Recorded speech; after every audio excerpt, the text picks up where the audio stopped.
Imagina que uno de los criminales más temidos y buscados de Centroamérica, el Viejo Lin, líder de la infame pandilla Barrio 18, podría estar caminando libre en este momento. Las historias sobre su captura y las torturas que sufrió en prisión son aterradoras. Pero ¿y si todo eso no fuera el final? Con rumores de que se le ha visto por las calles hoy en día, la intriga y el misterio crecen. ¿Qué pasó realmente con el Viejo Lin? ¿Está muerto o sigue vivo? Quédate hasta el final del video y descúbrelo. Antes de empezar, deja tu registro con el botón de like y suscríbete. Nuestras historias seguramente te atraparán. Ahora activa la campanita para que demos comienzo. La pandilla Barrio 18, también conocida como Calle 18, es una de las maras más numerosas del hemisferio occidental, equiparable en muchos aspectos a su rival más conocido, la mara salvatrucha MS-13. Aunque la pandilla tiene células en operación desde Centroamérica hasta Canadá, se ha debilitado mucho en El Salvador, después de una agresiva campaña emprendida por el presidente del gobierno Nayib Bukele desde marzo de 2022, en el marco de la cual las fuerzas de seguridad salvadoreñas pusieron en prisión a más de 10.000 presuntos miembros de Barrio 18. Quienes siguen en libertad pasaron a la clandestinidad o huyeron del país. Pero con miles de integrantes dispersos por toda Centroamérica y Estados Unidos, Barrio 18 sigue siendo una amenaza criminal para la región. La historia del Barrio 18. Barrio 18 surgió como una pandilla callejera en Los Ángeles. Aunque algunos relatos sitúan sus orígenes a finales de los años 50, la pandilla comenzó a adoptar su actual forma en los 80, cuando se separó de la pandilla Clanton 14. Adquirió una especial notoriedad por su rol en los motines de Los Ángeles tras la absolución de los policías, que le propinaron una brutal golpiza al motorista afroestadounidense Rodney King. En sus inicios, las muchas células del grupo, conocidas como clicas, fueron competencia exclusiva de los inmigrantes mexicanos en el sur de California, y dominaron barrios como MacArthur Park en el sector coreano del centro de Los Ángeles. Sin embargo, cuando otras nacionalidades latinas se unieron a la población inmigrante, Barrio 18 comenzó a reclutar miembros de diferentes procedencias, un cambio que facilitaría la expansión del grupo hacia otros países, en especial de Centroamérica. A finales de los 90, una fuerza de tarea de la Oficina Federal de Investigaciones, FBI, y autoridades locales apresaron a algunos de los líderes más destacados del Barrio 18. Pero eso no afectó tanto a la pandilla, sino que les dio otra base desde la cual operar y reclutar a nuevos miembros, las prisiones federales. A pesar de los esfuerzos por aislar a los líderes pandilleros de sus contactos en el exterior y de sus camaradas presos, ranfleros del Barrio 18 como Francisco Martínez alias Puppet idearon formas de seguir dirigiendo sus actividades delictivas desde el encierro. Algunos integrantes de Barrio 18 también se unieron a la mafia mexicana, una pandilla carcelaria temible que agrupó a las pandillas callejeras del sur de California en una sola confederación poderosa, que se conoció como los sureños. Por fuera de prisión, las pandillas callejeras se pelean. Adentro forman una sola estructura bajo la dirección de la mafia. Barrio 18 se expandió hacia el sur, a México y Centroamérica, principalmente en función de un cambio en las políticas de inmigración a mediados de los 90, el cual amplió el número de cargos penales por los que un residente nacido en el exterior podía ser deportado a su país de origen. La nueva política se aplicó agresivamente a las pandillas de California, donde había muchos pandilleros sin ciudadanía estadounidense. Las deportaciones generaron una afluencia repentina de pandilleros del Barrio 18 y otros grupos a países de Centroamérica y a México, lo que trajo consigo mayor violencia y delincuencia. A finales de los 90, empezando por El Salvador, los gobiernos centroamericanos comenzaron a aprobar leyes más estrictas para penalizar la sola asociación con pandillas. Estas políticas, en conjunto llamadas de mano dura, produjeron arrestos masivos de pandilleros que, sin darse cuenta, motivaron el crecimiento de las pandillas al concentrar a sus miembros en centros penales, lo que los llevó a reorganizarse y reagruparse. En las calles, Barrio 18 incursionó en el narcomenudeo y la extorsión. Con el aumento de las ganancias, la pandilla también empezó a blanquear dinero por medio de pequeños negocios, como lavaderos de carros. Hacia 2005, conflictos internos llevaron a la división de Barrio 18 en dos facciones, los revolucionarios y los sureños. Las dos siguen enfrentadas y pelean con el mismo encono con el que se enfrentan con la MS-13, que es su enemigo histórico y la pandilla callejera más grande de Centroamérica. La pandilla ganó mayor poder en El Salvador, Guatemala y Honduras, donde pudo aprovechar la debilidad de los gobiernos y la gran exclusión social para expandirse en sectores urbanos pobres. En esos espacios, Barrio 18 comenzó a extorsionar de manera sistemática los sistemas de transporte público, a desplazar comunidades enteras y abrirse camino a la política. Esto se hizo más evidente en marzo de 2012, cuando los líderes de Barrio y sus rivales de la MS-13 se acogieron a una tregua nacional, mediada por un delegado del gobierno y la Iglesia Católica. La tasa de homicidios en el país cayó más de la mitad tras el cese al fuego negociado, pero la violencia volvió a escalar en cuanto la tregua fracasó.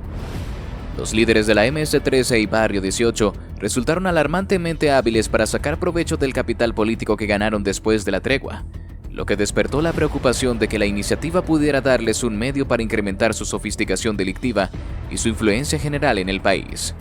Sumados a estas preocupaciones, las extorsiones y las desapariciones presuntamente siguieron aumentando en El Salvador a lo largo de la tregua, y los homicidios retomaron el alza a mediados de 2013, hasta alcanzar un pico en 2015 antes de volver a bajar.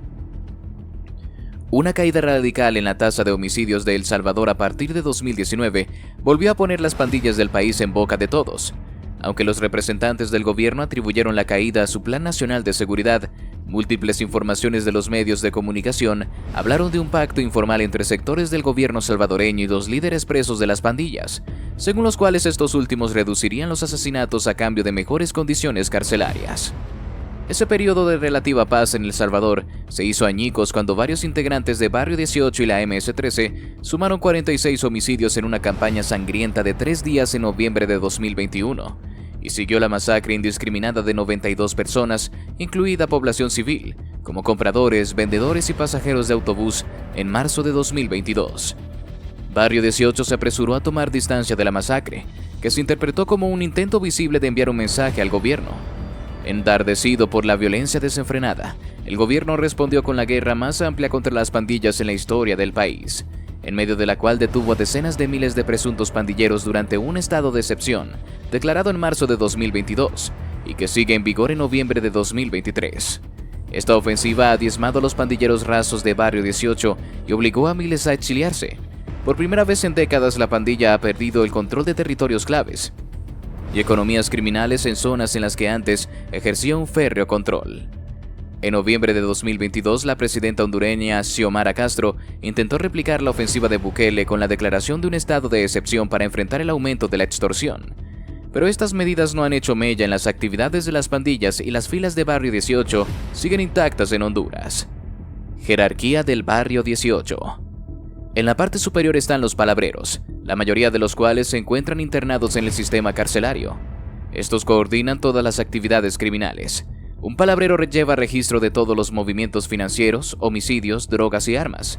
En El Salvador, 4 de los líderes de mayor rango de la facción de los sureños, incluido Carlos Lechuga Mojica, alias el Viejo Lin, enviaron una nota de voz a los miembros en libertad pidiendo que pararan los asesinatos que conmocionaron al país en noviembre de 2021. Esto dio pie a especulaciones sobre una ruptura entre los cabecillas privados de la libertad y los mandos en las calles. Aunque muchos de los cabecillas ya estaban en prisión cuando comenzó la campaña antipandillas en marzo de 2022, muchos de los líderes en libertad fueron capturados o se vieron obligados a huir. En Guatemala, un grupo conocido como la Rueda de Barrio reúne a los líderes que están presos para debatir sobre actividades criminales. En Estados Unidos, palabreros y ranfleros mandan en todas las células del país, tanto dentro como fuera de las prisiones. Carlos Lechuga Mojica, el Viejo Lin. Carlos Lechuga Mojica, conocido como el Viejo Lin, es uno de los líderes más infames del Barrio 18. Mojica, uno de los palabreros históricos de la facción sureña del Barrio 18, fue capturado y condenado a una sentencia que muchos consideraron una forma de venganza del sistema judicial: 1000 años de prisión. Esta condena, destinada a asegurarse de que nunca saliera libre, no significó el final de su influencia en la pandilla, aunque sí trajo consigo una serie de eventos oscuros y trágicos que han envuelto su historia en un halo de misterio. La vida en prisión del Viejo Lin fue, según testimonios y rumores, un verdadero infierno. Las cárceles de El Salvador son conocidas por sus condiciones extremas y la violencia interna, y para un líder pandillero de su calibre, el encierro significaba estar en la mira tanto de enemigos como de las autoridades. Se dice que sufrió torturas y maltratos, siendo víctima de represalias brutales. Uno de los rumores más inquietantes habla de que su tormento se intensificó especialmente después de que una de sus últimas víctimas fuera el hijo de un comandante policial, lo que desató una venganza implacable. Pese a estos relatos, la muerte del viejo Lin nunca ha sido confirmada oficialmente. Aunque muchos creen que fue asesinado en prisión, ha habido numerosos avistamientos y testimonios de personas que aseguran haber visto a un hombre con su apariencia en varias localidades de El Salvador. Estos informes han dado pie a especulaciones sobre su posible supervivencia y fuga, alimentando una leyenda que se niega a morir. La posibilidad de que el viejo Lin esté vivo añade una capa de intriga a su historia.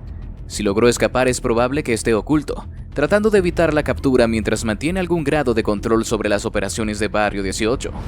La verdadera situación de Mojica sigue siendo un enigma, un misterio que se suma a la ya compleja y violenta historia de las pandillas centroamericanas. La verdad sobre el destino del viejo Lin sigue siendo un misterio. ¿Fue realmente asesinado? ¿O ha logrado escapar de alguna manera? Las pruebas son escasas y las especulaciones abundan. Lo que está claro es que su historia es un reflejo del violento y complejo mundo de las pandillas en Centroamérica. La historia del viejo Lin, con sus rumores de regreso a las calles, nos presenta un oscuro recordatorio de los horrores de la vida criminal y las profundas cicatrices que deja en la sociedad. Su presunta supervivencia después de enfrentar la justicia y la violencia nos lleva a reflexionar sobre los motivos que llevan a alguien a seguir ese camino, incluso después de experimentar el peso de la ley y el sufrimiento que él mismo infligió. Es un testimonio de cómo la vida en las pandillas puede convertirse en una trampa mortal, donde la violencia y el miedo se convierten en norma y la salida parece cada vez más improbable. Detrás de cada acto de violencia y delito hay una historia de pérdida, desesperación y, en muchos casos, una falta de oportunidades. Es un llamado urgente a la sociedad para reflexionar sobre las condiciones que alimentan el crecimiento de la delincuencia y buscar soluciones que aborden las raíces del problema. La prevención del crimen no solo implica castigos más severos, sino también inversiones en educación, empleo y programas de reinserción que ofrezcan una alternativa real a quienes se ven tentados por el camino de la criminalidad. El caso del viejo Lin nos muestra que vivir una vida marcada por el crimen y la violencia no solo trae sufrimiento personal, sino que perpetúa un ciclo destructivo para toda la comunidad. Es un recordatorio de que aunque la redención y el cambio son posibles, el costo de seguir ese camino es demasiado alto, no solo para los individuos involucrados, sino para toda la sociedad. Así llegamos al final de este video. Si te gustó, te invito a que nos des tu me gusta para seguir haciendo más videos como este.